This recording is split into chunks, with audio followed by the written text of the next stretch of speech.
you know that an entire empire has been erased from history.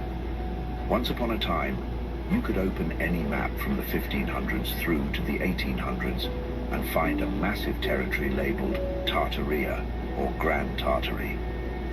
This was no little kingdom. We're talking about an empire that stretched from Eastern Europe across Asia. What happened to the once magnificent civilization? Did they disappear naturally, or is there more to the sudden vanishing? Before we dive into the conspiracy, let's start with the most undeniable evidence of all, the maps.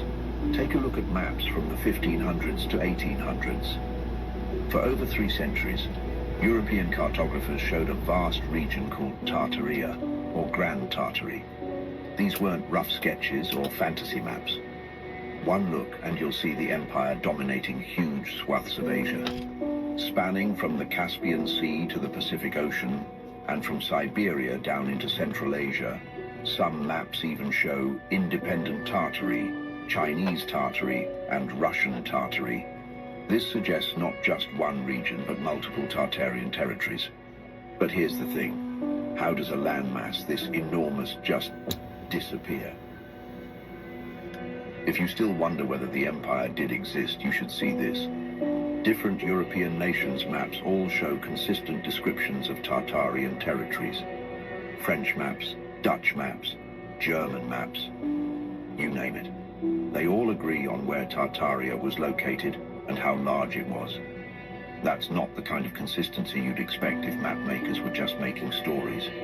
But in the 1800s, Tartaria began to leave maps, not gradually, no, but suddenly, like someone decided that this empire should no longer exist on paper. The question is, how did this happen? Think about it.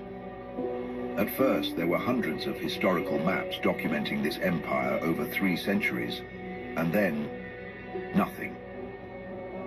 Modern atlases contain no trace of it.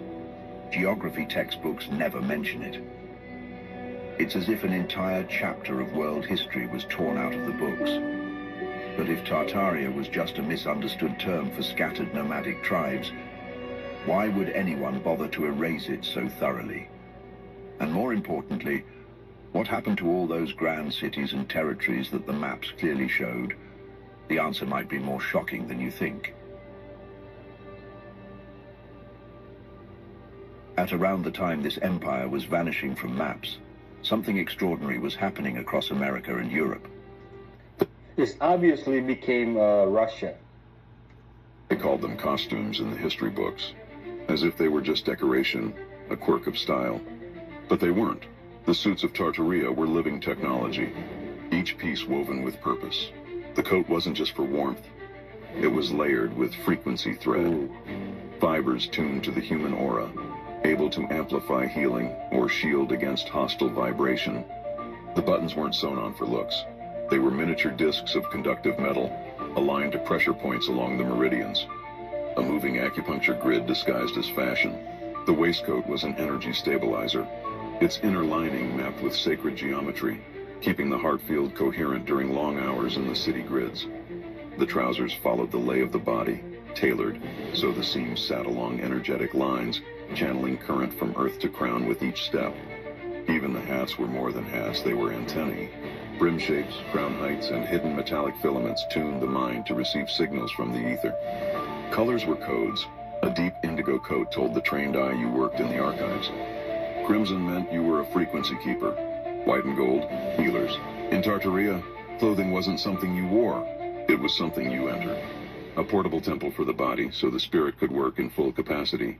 And when the old world fell, the suits became costumes. The frequencies were stripped out, the sacred patterns unstitched. But in old paintings and dusty portraits locked away in archives, you can still see it. The hum beneath the fabric, the way the cuffs align with the pulse, the glint of copper in a button. The suits weren't style, they were power. And that's why they had to hide them.